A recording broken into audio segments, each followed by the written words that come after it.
오늘 우리 하나님께서 우리에게 주시는 그런 축복의 말씀. 지난주에는 아내들아 결혼은 피해라. 결혼은 보이지 않는 하나님을 섬기는, 보이지 않는 하나님께 순종하고 복종할 수, 그러므로 복받을 수 있는 기회다. 그래서 보이는 남편에게 그 주님께 하듯이 순종하고 섬기고 복종할 때 그 복이 섬기는 그 아내들에게 임한다. 그 말씀. 여러분 이 말씀을 들으면서 아멘. 그 말씀이 여러분의 마음에 힘이 되고 여러분의 마음속에 고정이 된다면 감사한데, 부담이 된다는 것은 여러분의 마음속에 성령의 역사가 부족하기 때문이죠. 오늘 이 말씀은 조금 이따도 말씀드리지만, 이 말씀은 보통 그리스도인에게 주는 말씀이 아니에요. 그냥 이렇게 평범한 육신적인 그리스도인에게 주는 말씀이 아니라 하나님의 영의 성령의 충만한, 성령이 다스리시고 인지하시고 성령의 부흥의 역사를 체험한 사람들에게 주시는 이 말씀이에요. 그래서 더 이 말씀대로 사는 가운데서 하나님의 능력과 역사와 영광과 축복이 더 임할 수 있도록 주시는 말씀입니다. 오늘은 남편들아 결혼은 사명이다. 결혼은 참 위대한 사명이래.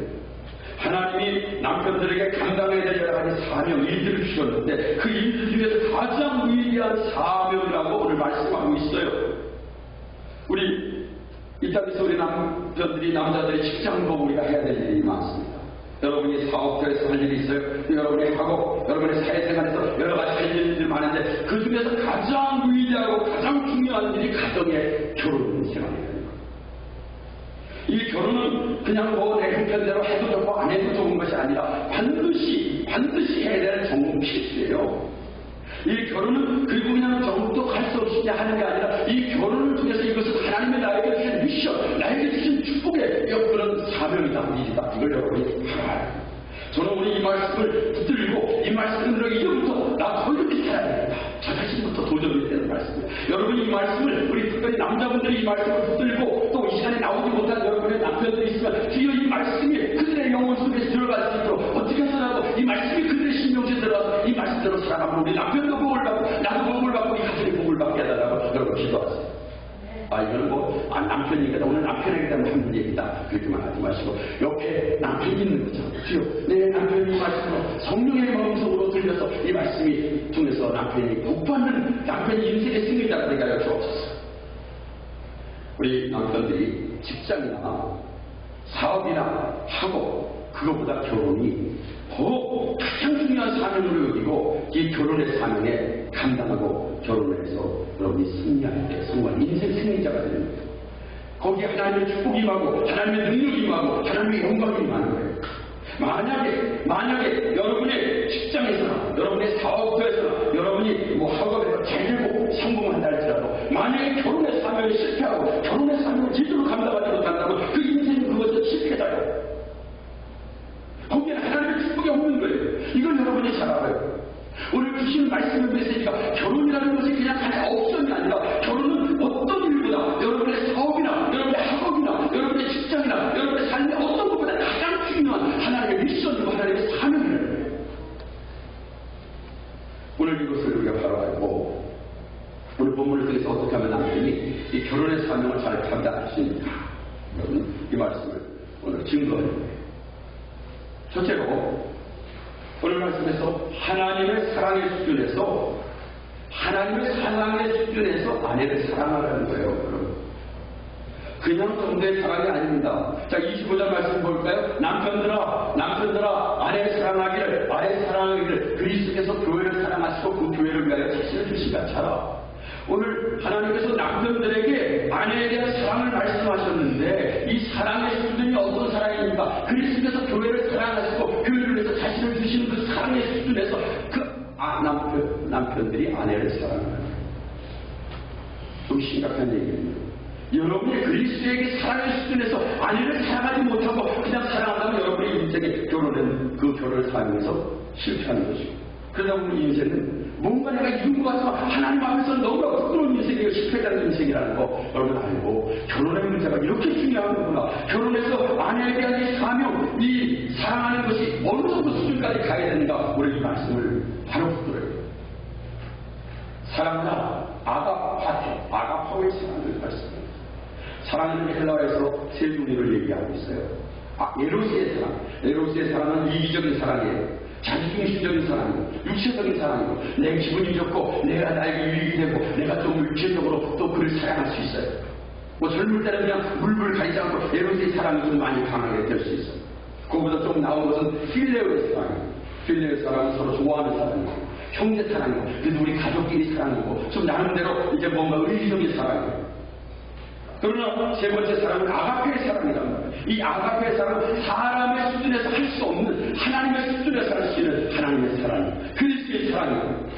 이건 무조건적인 사랑이고, 이건 넘치는 사랑이고, 이건 부어주는 사랑이에요.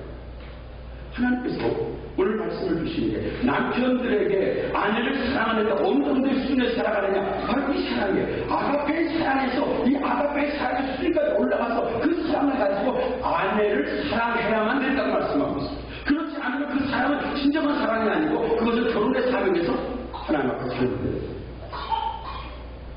예수님께서도 이러한 사랑, 아가페의 사랑의 수준에서 예수님을 사랑하기를 원하셨어요. 예수님이 원하시는 사랑의 수준, 또 남편에게 베풀어야 될, 아내에게 베풀어야 될 사랑의 수준을 예수님이 같이 차원에서 보셨는데요. 예수님이 부활하신 뒤에 갈릴리 해변의 생선구이를 만들어 보시고, 그리고 아침에 제자들에게 그것을 먹게 하셨어요. 그리고 나서 식사 후에 예수님께서 베드로에게 요한의 아들 시몬아, 요한의 아들 시몬아, 내가 나를 사랑한다. 그때 예수님이 물으신 것은 아가파스네, 아가페의 사랑으로 네가 나를 사랑하지, 나를 아가페의 사랑으로 사랑하기를 바라는 예수님의 그런 요구이셨어요. 그때 베드로는 주여 그렇습니다, 내가 주를 사랑하는 걸 주께서 아십니다 하면서 대답한 것이 필레오의 사랑이에요. 전에도 말씀드렸지만 베드로는 나는 주님이 원하시는 그런 사랑의 수준에서 할 수 없고, 나는 그냥 필레오의 사랑에서 형제 사랑으로, 그냥 좋아하는 사랑으로, 예수님 내가 다시 한번 예수님 좋아하고 예수님 의미 있게 한번 예수님 따라오겠습니다, 그 수준에서 필레오의 사랑으로 베드로는 대답을 했어요. 두 번째, 예수님이 아니요 베드로야, 네가 나를 사랑하지, 아가파스네, 네가 아가페의 사랑 나를 사랑하지. 그때 베드로는 또다시 필로스 때 나는 주님을 사랑합니다. 그러나 내가 사랑하는 사람은 주님이 원하시는 아가페의 사랑의 수준이 아니라 필로의 사랑의 수준에서 내가 주님을 사랑하는 겁니다. 주님을 위해서 의리있게 이제는 과거의 것처럼 또 이렇게 부인하거나 그런 것이 아니라 정말 주님을 좋아하면서 따라가겠습니다. 예수님이 세 번째 물으셨잖아요. 이때 세 번째 물음은 필로스에, 그래 내가 나를 그런 필로의 사랑으로 나를 사랑하겠느냐. 그때 베드로의 마음속에는 내가 주님을 사랑한다고 했다가 문제 있을 때 주님을 언제 봤냐고 하고 부인하고 언제 주님을 배척했던 과거의 생각나서 마음에 근심해가지고 또 그런 말에게 주님 아시지 않습니까? 그래도 내가 이런 영대 수준에서 필로의 사랑의 수준에서 내가 주님을 사랑하는 걸 주님 아시지 않습니까? 베드로나 다른 제자들은 주님이 원하시는 그런 아가페의 수준에서 사랑을 고백하지 못하고 필로의 사랑에서 인간적으로 최선을 다해서 사랑할 수 있는 그 수준에서 대답을 했단 말이에요. 주님이 원하시는 사랑의 수준은 그런 사랑의 수준이 아니에요. 언제 제자들이 주님 아가파오메, 나는 주님을 아가파오세, 나는 주님을 정말 아가페의 사랑으로 사랑합니다 고백할 수 있었나요? 그것은 오순절의 성령의 충만함을 피입니다. 오순절의 성령의 부흥이 그들의 심령 속에 일어나서 성령이 그들 마음속에 역사하시고 성령이 그들 속에서 사랑을 부어놓으시고 성령이 하나님의 사랑으로 그들 가운데 충만하게 하실 때 그들의 마음속에 주님을 사랑하는 그 가슴이 뜨거워지고 주님을 위해서 죽고 주님을 위해서 헌신하고 주님을 위해서 생명 거는 그런 사랑의 수준까지 갔단 말입니다. 오늘 본문에서도 이 남편이 아가페의 사랑으로 아내를 사랑하라고 했어요. 이게 명령이라고 해요. 그럼 남편이 이제 내가 적당히 그냥 아내를 사랑해야 되겠다. 여러분이 그런 정도의 수준이 돼서는 안 돼요. 오늘 지금 말씀하시는 건 하나님의 사랑으로, 예수 그리스도의 사랑으로 생명 걸고 무조건적으로 사랑할 수 있어요. 하나님의 높은 차원에서 남편들은 아내를 사랑하라고 명령하고 있어요. 이 명령에 남편들은 어떻게 반응할 것인가? 여기서 중요해요. 아니 뭐 사랑할 때에서 사랑하지요. 사랑받게끔 해야 사랑하지요. 하면서 아내를 제대로 사랑하지 않는 거예요. 그게 여러분의 반응이에요. 하나님이 아무리 여기서 뭐 사랑하라고 해도 지금 내가 뭐 그냥 뭐 아내를 어떻게 사랑할 수 있겠습니까? 뭐 사랑하려면 뭐가 있어야지 하고 여러분의 반응을 보니까요. 여러분의 책임. 그러나 그럼에도 불구하고 그리스도의 사랑의 수준까지 내가 이끌어서 아내를 사랑해야 되겠다. 아내를 정말로 예수님의 그 사랑의 수준에서 아내를 사랑해야 되겠다. 여러분 결단하고 사랑한다면 그저 여러분에게 축복이에요. 오늘 명령에는 반응이 필요한 것이고 명령에는 거기에 대한 축복의 역사가 따라오는 거라고 합니다. 그럼 어떻게 그리스도의 사랑의 수준까지 그리스도께서 원하시는 하나님의 그 사랑의 수준, 아가페의 사랑의 수준에서 아내를 정말로 하나님을 기뻐하시는 그런 수준에서 사랑할 수 있을까? 거기에 답은 서론에도 말씀드렸습니다. 에베소 5장 18절에 말씀하고 있잖아요. 지금 이 아내들아, 남편들아, 이 말씀을 주시기 전에 제일 먼저 주신 게 숙지하지 말아야 방탕한 성령으로 충만함을 받으라 말씀하고 있습니다. 남편들이, 아내들이 정말로 주의 말씀대로 아멘하고 아내들이 죽게 하듯이 남편에게 복종하고 남편을 섬길 수 있으려고 남편들이 그리스도의 사랑의 수준에서 하나님의 사랑의 수준에서 아내를 위해서 생명 걸고 살아갈 수 있으려면 오늘 말씀에 성령으로 충만을 받아요. 여러분이 성령의 충만을 받지 않고 성령이 여러분에게 역사하지 않으면 여러분이 아무리 것이 이 말씀이 좋다 할지라도 그 말씀이 여러분의 마음속에 역사될 수가 없는 거예요. 그냥 이 말씀을 듣고 이상하게 목사님이 또 뭐가 있었나 보다 하고 다른 얘기를 얘기할 수밖에 없단 말이에요. 이 말씀이 성령이 역사하시면 오늘도 나에게 주신 말씀이구나, 성령께서 오늘도 역사하신 말씀이라고 성령의 말씀을 받아들이고 오늘 남편들은 이 하나님의 수준에서 아내를 사랑할 수 있는 겁니다. 예수 그리스도의 사랑은 어떤 사랑이에요? 첫째로 예수님께서 우리가 부족하고 보잘것없음에도 불구하고 예수님이 우리를 사랑하셨어요. 예수님의 사랑을 로마서 5장 8절에 볼까요? 우리가 아직 죄인 것을 그리스도께서 우리를 위하여 죽으심으로 하나님께서 우리에게 대한 자기의 사랑을 확증하시더니라. 우리가 아직 죄인 것을 죄인이라는 것은 영적인 면에서 하나였고요. 너무나 추한 모습이에요. 쓸모없는 모습이에요. 아무런 사랑받을 만한 그런 것이 없는 그런 모습이라고. 마치 벌레와 같은 거예요. 부대기로 그냥 가득 찬 그런 모습이에요. 그러한 존재임에도 불구하고 예수님께서 우리를 사랑하셨어요. 우리를 사랑하셨어요. 우리를 위해서 생명을 내려주셨어요. 우리를 위해서 죽으심으로 그의 사랑을 우리에게 보여주셨단 말이에요. 우리가 영광스럽고 아름다워서 우리 주님이 우리를 사랑하신 것이 아니라 우리를 영광스럽고 아름답게 하시기 위하여 우리를 사랑하시고 우리를 죽으셨단 말이에요. 오늘 여기서 보여주는 말씀이에요. 우리가 성령의 능력을 힘입고 그리스도의 사랑을 힘입고 그리스도의 사랑의 수준까지 올라가서 남편은 아내의 부족함, 연약함에도 불구하고 사랑할 수 있는 그런 수준까지 가야 됩니다. 베드로전서 3장 7절에 말씀하고 있습니다. 남편들아 이와 같이 지식을 따라 너희 아내와 동거하고 그를 더 연약한 그리스도라.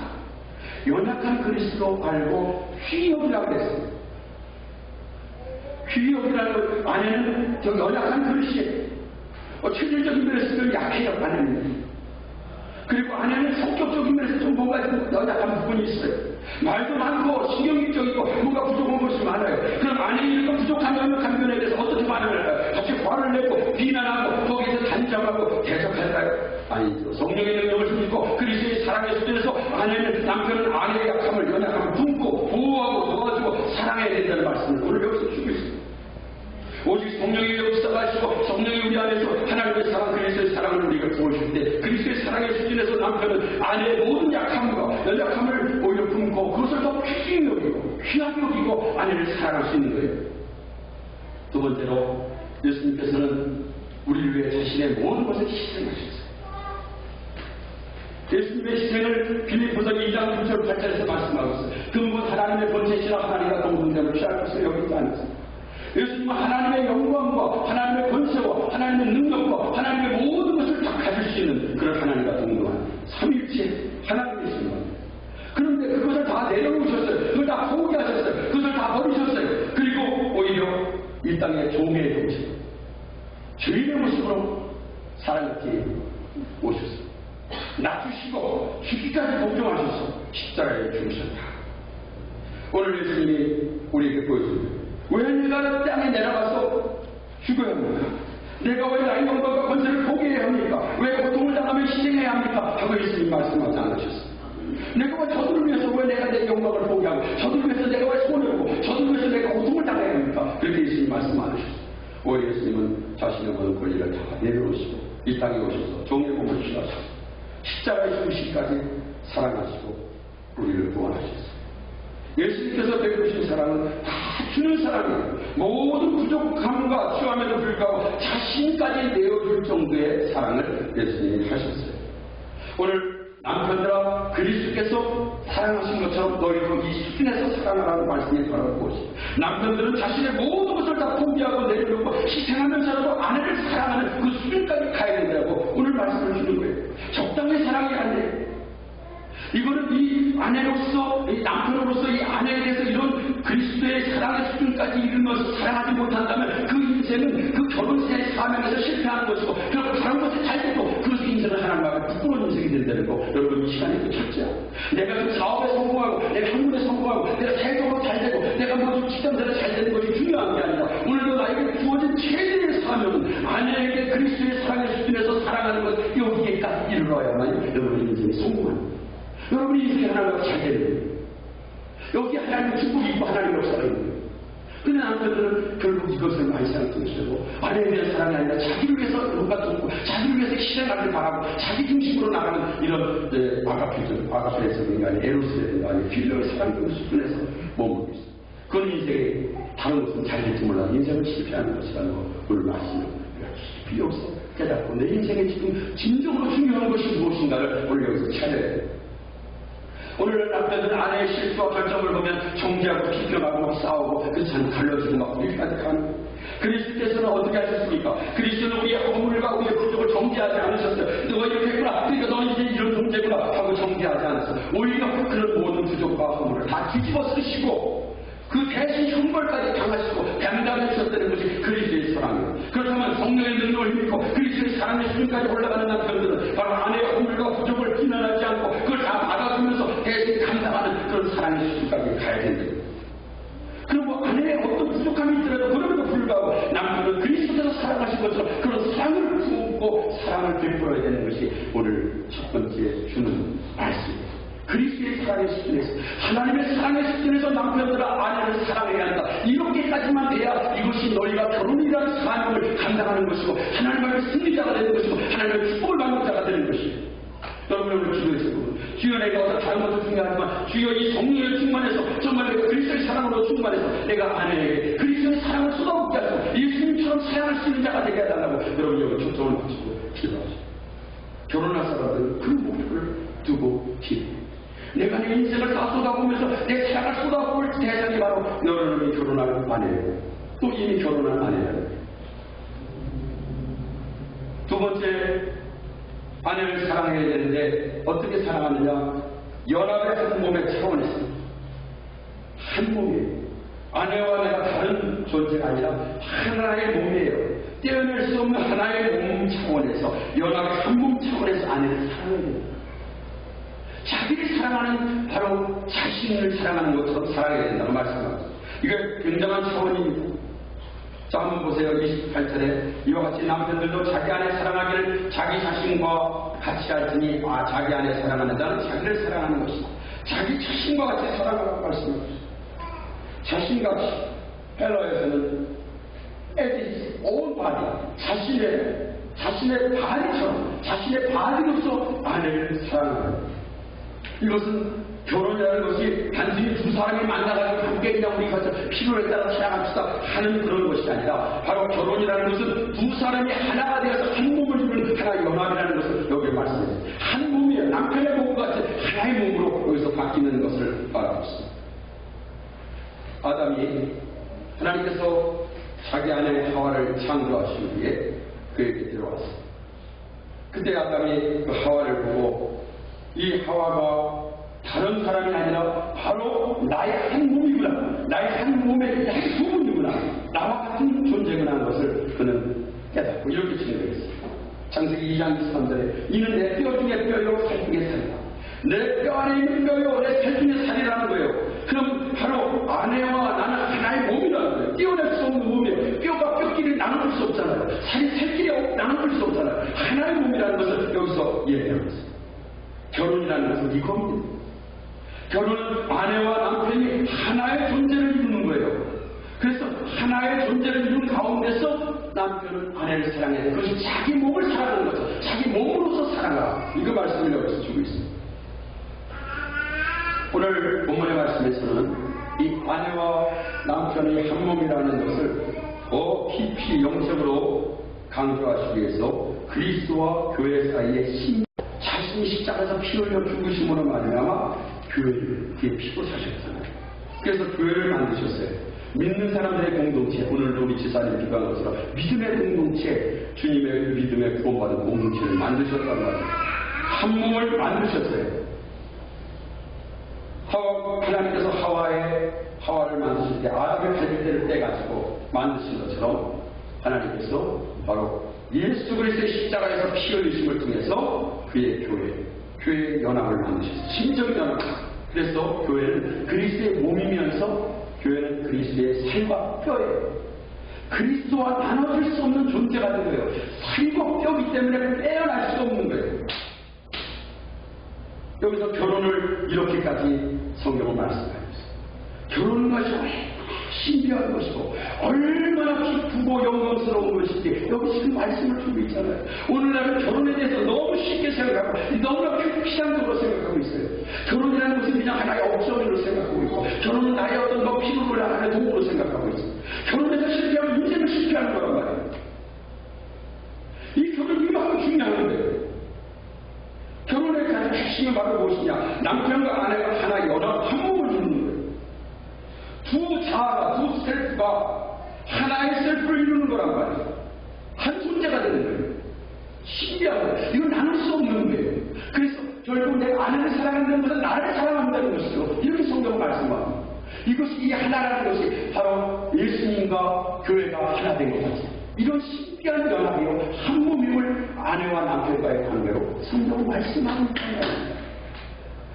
그러므로 동업한다 아니면 파트너다 이런 차원을 넘어서는 우리 미국에서 표현하는 아주 그 기독교적인 표현이죠. 아내에 대해서 표현할 때 뭐라 그러죠? She is my better half. 나의 가장 좋은 절반이에요. 내 몸으로 말하면 나의 몸의 가장 좋은 부분이 아내이고 나의 이쪽 부분이 자기들. 그러면 내 몸에서 절반이 좋은 부분이 아내고 좀 안 좋은 부분이 나라면 이것은 떼어낼 수 없는 거 아니에요. 하나님 아니에요. 아내를 그렇게 사랑해요. 그리고 결혼하면요, 미국에서는요, 기독교적인 것 때문에 성을 바꾸잖아요. 남편은 성을 따라가잖아요. 그것은 아내가 무슨 인권을 잊어버리고 낮은 존재가 아니라 바로 하나라는 것을 여기서 강조하기 위해서 이름을 바꾸는 거예요. 낯선 이름이 같은 이름이 되어버리는 거예요. 그러니까 같은 이름 안에서 한 존재가 된다는 것을 성경적으로 얘기하는 거예요. 여러분 이런 차원에서 여러분 이거 받으면 되는 거예요. 미국은 이렇게 한국은 이름도 따로 각자 쓰는데 이거 미국은 이렇게 하나. 이런 인간적인 차원에서 여러분 생각하지 말고 기독교적인 차원에서 보면요. 아내와 남편과 아내는 하나입니다. 원. 거기에 반은 남편이고 반은 아내예요. 떼어낼 수 없는 그런 것을 얘기하고 있어요. 그래서 남편은 자기가 개별적인 존재로 생각하면 안 돼요. 아내와 하나라는 몸을 하나를. 그래서 남편이 아내에 대해서 미워하고 아내를 대적하는 것은 그걸 가장 어리석은 자기 파괴하는 거예요. 자기를 파괴하는 거예요. 미친 짓이에요, 미친 짓. 자기의 절반을 한대하고 자기 절반을 내치는 것은 이거는 가장 어리석은 거예요. 몰라서 그런 거예요. 여기는 하나님의 축복이 없어요. 여기는 하나님의 역사가 일어날 수 없어요. 여러분의 가정에서 여러분이 정말로 여러분을 사랑하는 아내를 정말로 예수님이 원하시는 것을 사랑해 주기 위해서 한 몸이라는 차원에서 여러분 진정으로 사랑하지 못하면서 어떻게 그것이 하나님 앞에서 여러분이 삶의 인정을 받을 수 있겠어요? 무슨 축복을 받을 수 있겠어요? 오늘 남편들이 먼저 여기서 바로 하나님 축복의 그런 자격이 될 수 있는가 또 생각하고 이 문제를 심각하게 하나님 앞에 얘기하고 정말 내가 아내를 이렇게 한 몸으로서 나의 주님이 예수 그리스도와 교회의 한 몸인 것처럼 아내와 나를 하나로 만드시고 나를 한 지체로서 사랑하게 하셨는데 내가 그렇게 하고 있습니다. 우리 3장 10절 말씀에 남편들아 아내를 사랑하며 괴롭게 하지 말라 했어요. 괴롭게 남편이 머리가 돼서 지난주에 좀 남편들이 머리가 돼서 아내들이 남편을 굶지 말라니까 뭐가 좀 대단하게 좀 머리 된 것처럼 생각해서 그 잘못하면 꿈처럼 되는데 그게 거기서 그걸 강조하는 것이요. 여기 말씀이 아내를 괴롭게 하거나 모욕하거나 무시하지 말아요. 무시하지. 남편은 더 이상 혼자 사는 것처럼 자기 행동으로 나가지 말라는 거예요. 오늘 이 말씀에서 아내를 존중하고 하나를 받는 면에서 참 미국에서 우리가 좀 좋은 것은 부부 동반이라는 게 굉장히 좀 편해요. 한국에서는 누구 초청을 받으면 자기 혼자 가잖아요. 근데 미국에서는 초청받으면 당연히 아내와 같이 가는 거예요. 그걸 초청 나만 초청하지 않습니까? 그건 잘못. 부부가 일체이기 때문에 이걸 떼어낼 수 없는 거예요. 근데 한국에서는 이걸 정말 떼어내려고 해가지고 남편끼리 만나가지고 남편끼리 몰라서 먹고 난 다음에 그 다음에 또 한 잔하고 두 잔하고 근데 2차, 3차 하면 그걸 정말 가정을 깨져버리고 문제가 많이 생겨요. 남편은 자기 혼자 사는 것처럼 행동하면 안 돼요. 항상 남편이 가는 곳에 아내가 가는 곳에 무슨 특별한 일이 없는 한 같이 동반하면서 같이 한 몸으로서 대화해주고 같이 걸어가야 된다는 말씀입니다. 남편은 특별히 아내에게 관심을 가져주고 아내를 이해해주고 아내를 존중해주고 자기 몸처럼 자기 한 몸으로서 아내를 대해줘야 된다는 말씀입니다. 일부에도 말씀을 드렸는데 어느 소사에 따르니까 여자가 아내가 갖고 싶어하는 것이 첫째는 관심이래요. 관심. 그 다음에 이해. 그 다음에 존중이래요. 여자들은 아내들은 자기에게 관심을 가져다 주고 관심을 주고 존중을 해줄 때 거기에서 마음이 감동이 돼요. 자기를 그냥 좀 쉽게 보고 우습게 버리고 그냥 돈이나 있어 야이가 여기 있어 하고 하면 아내의 마음속에는 굉장한 상처가 됩니다. 예를 들어서 여성이 하루에 사용하는 단어가 25,000단어가 된다는 거죠. 남자는 10,000단어 정도 돼요. 2배 반을 여자분들이 말을 많이 하고 해요. 이것은 바로 남편이 아내의 말에 한 귀를 좀 기울여주고 관심을 가져주는 것만으로 아내에게 가장 좋은 선물이 없다는 거예요. 아내가 말 것을 할 때 좀 거기에 대해 관심을 가져주고 그 말에 대해 귀를 기울여주고 아내를 이해해 주려고 하는 것처럼 가장 큰 선물이 없다는 것을 말하고 있습니다. 남편이 밤에 늦도록 밖에서 뭐하고 있다가 술 취하지 뭐하지 놀다가 밖에 들어와서 집에 들어와서 아내가 뭐하는지 아무 관심 없고 야 맞죠 그러면요 아내가 저 사람이 나를 힘으로 하는가 마음이 상합니다. 당신 오늘 누구만 하지 당신 정말 당신 같은 사람이 밖에 나가고 찾아보니까 당신 같은 사람이 없는 것 같아. 아내에 대한 관심을 보여줄 때 아내는 하루 종일 힘든 것들이 녹아질 수 있는 거예요. 풀어줄 수 있는 거예요. 아내가 자동차 사고가 났습니다. 남편에게 전화를 해서 여보 지금 자동차 사고 나서 근데 남편이 하는 거예요. 그래? 차는 어떻게 됐어? 차가 지금 어떻게 됐어? 그 순간 이런 인간하고 내가 어떻게 살까? 아니 아내가 지금 몸이 어떻게 된다는 생각 안 하고 지금 자동차가 어떻게 됐는가에 대해서 묻는 남편은 아내보다 자동차에 대한 관심을 갖는 그런 남편이라면 어떻게 그 마음이 어떻게 마음에 듭니까? 차에 바꾸면 되지. 당신은 나의 유일한 소중한 천사예요. 나는 당신 나에게 가장 유일한 존재인데 당신이 어떻게 되면 안 돼. 차야 몇 사면 되는데 차가 문제야. 이렇게 했을 때 아내의 마음은 얼마나 위로가 거기서 많아 평안을 가질 수 있어요. 아내는요 자기를 이해해주고 존중하고 있다는 느낌이 들 때 남편을 신뢰하고 걱정할 수 있는 거예요. 제가 전에도 한번 이런 소개를 드렸어요. 아버지가 결혼한 아들에게 보낸 글이 있습니다. 이 글에서 결혼한 아들에게 아들아 이렇게 글을 썼어요. 아들아 때로는 져주는 것이 이기는 것이 아니다. 같이 한번 읽어줄까요? 모든 싸움은 서로의 기와 자존심, 고집 등이 부딪혀서 일어나기 마련이란다. 덩치도 큰 네가 여자에게 이어서 무엇을 어쩌려고 그러니? 여자란 말이지 자신이 잘못했다는 걸 안다 해도 고개를 굽히려들지 않아. 그건 고집이나 뻔뻔함만으로는 설명이 안 돼. 최소한의 여자로서의 자존심 때문이지. 여자는 자존심이 꺾이는 순간 여자로서의 매력도 일순간에 상실하지. 이 세상에 못 끝난 것만 같은 자포자기의 심정을 갖고 하거든.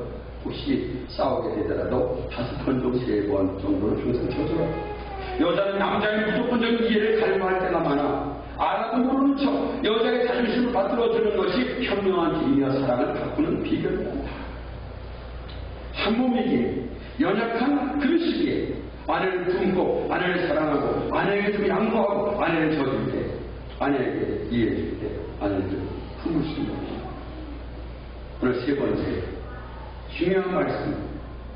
세 번째 아내를 사랑하되 인간관계의 최우선 순위에서 아내를 사랑하는 거예요. 이 말씀은 오늘 말씀이 성경 말씀이 중요한 결혼관계로서 얘기해 주고 있습니다. 21절 말씀에 그러므로 사람이 부모를 떠나 그의 아내와 합하여 그 둘이 한 육체가 될 테니 이 비밀이 크다. 그래서 떠난다는 것을 말씀합니다.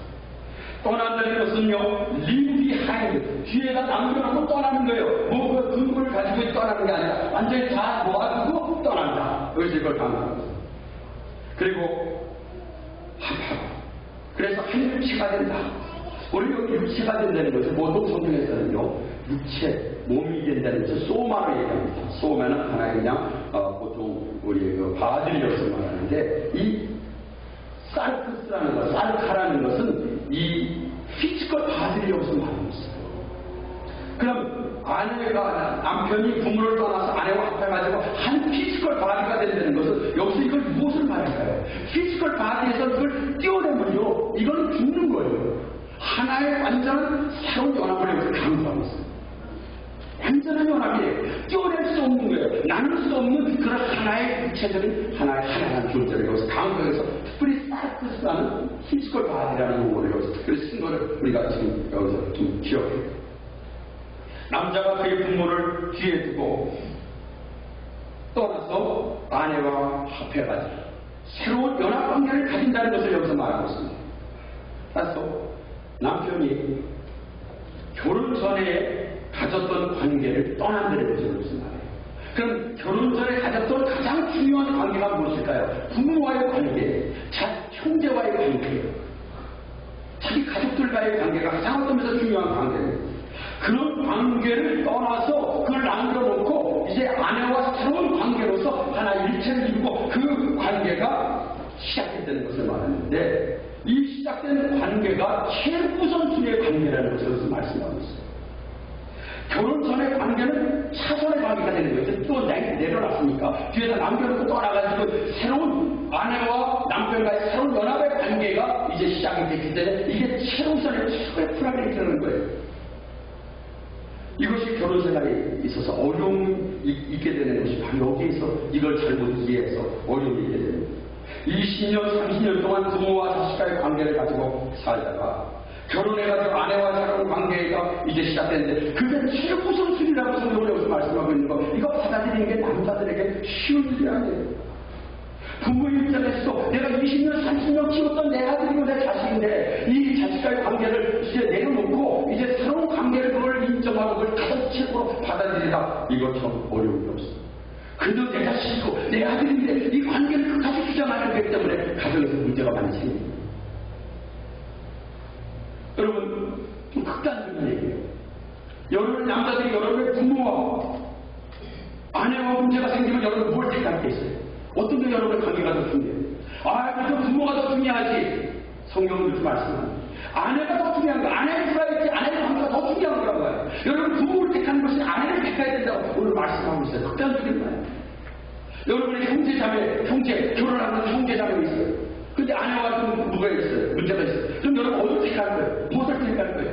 이것은 아내를 택해야 되는 거예요. 왜? 아내와의 관계는 떼어낼 수 없는 관계예요. 안 싸면 다른 사람하고 결혼하면 되지. 그런 비성경적인 태도는 이건 참 하나님 앞에 취해합니다.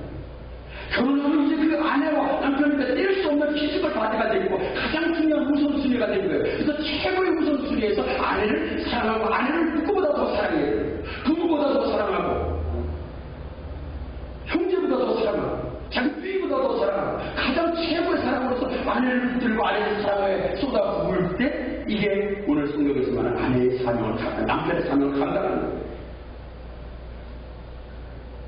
남자들이 자신이 한 아내의 남편이라는 이 관계를 최고의 우선순위로 받아들이고 부모의 관계를 떠나야 돼요. 사선으로 내려놔야 돼요. 이거 쉬운 일은 아니지만 이거 뛰어내려놔야 돼요. 부모도 이제 그 아들이 한 아내의 남편이라는 그 사실, 이 아들과의 그 사실을 인정하고 그것이 가장 중요한 프라이어티고 그 다음에 자신과의 아들과 부모와의 관계를 차선으로 내려놓고 떠나야 돼요. 놔둬야 돼요. 이걸 받아들여야 돼요. 그래서 부모가 이제 자식이 결혼해가지고 새로운 관계를 했는데 거기에 들어가서 자기가 뭔가 좀 그것을 컨트롤하려고 하고 얘기하면 이건 안 되는 거예요. 거기 끼어들어가지고 이래저래 통제하려고 하면 안 돼요. 내가 부모인데, 내가 시어머니인데, 내가 뭐 이렇게 소리 하면 안 되는 거예요. 우리 성경의 말씀이에요. 주님의 은혜 안에서 그들이 그걸 해결할 수 있도록 나는 거기서 제2의 제4선의 관계에 있다는 것을 알고 이제는 결혼하고 걸 떠나보내요. 그리고 남편은 떠나요. 그것을 떠나고 이제 아내를 최고의 사랑하는 관계로 하나의 몸으로 받아들여서 그것을 이뤄가야 돼요. 그러면서 남자에게 결혼은 가장 중대한 사명이에요.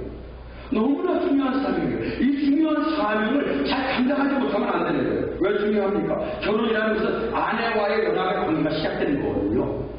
이 아내와의 연합의 관계는 인간 모든 관계보다 가장 우선적인 거예요. 부모와의 관계보다, 자식과의 관계보다, 어떤 형제와의 관계보다, 사회의 어떤 관계보다 가장 우선적인 게 부부의 관계라고 성경은 말씀하고 있어요.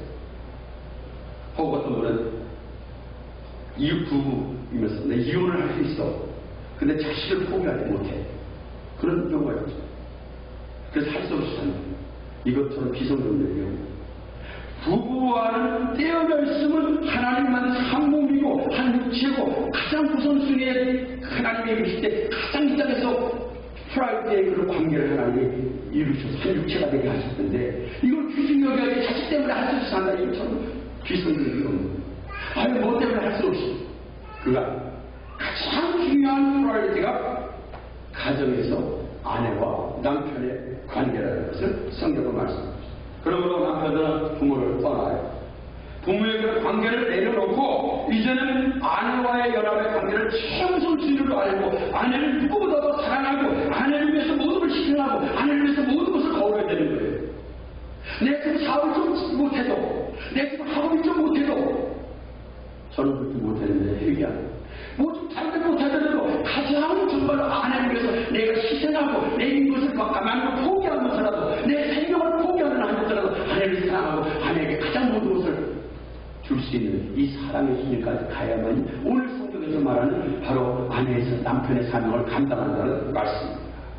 말씀의 말씀 마지막 말씀 드리고 우리 같이 한번 읽겠습니다. 너희도 각각 자기 아내 사랑하기를 자신같이 하고 아내도 자기 남편을 존경하라. 성령 충만하시고 성령의 역사하시고 성령의 사랑이 그 안에 부흥과 되시고 성령의 부흥의 역사가 그 심령 속에 일어난 사람만이 남편으로서 아내를 예수 그리스도의 사랑 하나님의 사랑 가운데서 사랑하고 한 몸처럼 사랑하고 가장 우선순위로 두고 아내가 최고의 우선순위로 삼고 아내를 사랑하고 그를 위해서 모든 걸 쏟아부을 수 있는 자가 될 수 있는 것이고 아내도 성령 충만한데 그 남편을 하늘처럼 예수님처럼 주님께 하듯이 사랑하고 섬기고 복종할 수 있는 겁니다. 이런 성령 충만의 은혜를 받고 이 은혜 안에서 우리가 영적인 부흥이 나의 심령 속에 이루어지고 우리 교회 안에 일어나서 먼저 가정이 회복이 되고 가정에서 이런 놀라운 역사가 일어나는데 하나님의 축복이 우리의 심령과 가정에 임할 것이고 그런 가정에 모인 사람들이 교회가 있을 때 그 교회가 하나님의 축복의 역사가 일어나는 거예요. 기도하겠습니다. 하나님 아버지 오늘도 하나님께서 기뻐하시는 우선순위의 말씀을 나누니 이 시간에 정말로 남편된 자들이 아내를 그저 단순한 배우자로 사랑하는 것이 아니라 그리스도의 사랑에 집중해서 한 몸이라는 것을 하나의 가장 우선순위의 관계 속에서 아내를 위해서 모든 것을 걸고 헌신하고 희생하고 사랑할 수 있는 그러한 사랑의 사람들을 위해서 정말 결혼의 사명에서 성공하게 하시고 승리하고 인생의 진정으로 승리하고 하나님의 축복의 영광이 주여 우리 남편들에게 임하게 하시고 이 남편을 통해서 가정이 복을 받게 하시고 교회가 복을 받게 하시고 하나님의 역사가 이 땅에 이루어지게 하시고 하나님의 놀라운 역사가 일어나게 하옵소서. 이 시간에 모인 남편들이 이 말씀이 결혼할 청년들이 이 말씀이 생명의 말씀 주의 말씀으로 심령 속에 옥토에 뿌려진 말씀처럼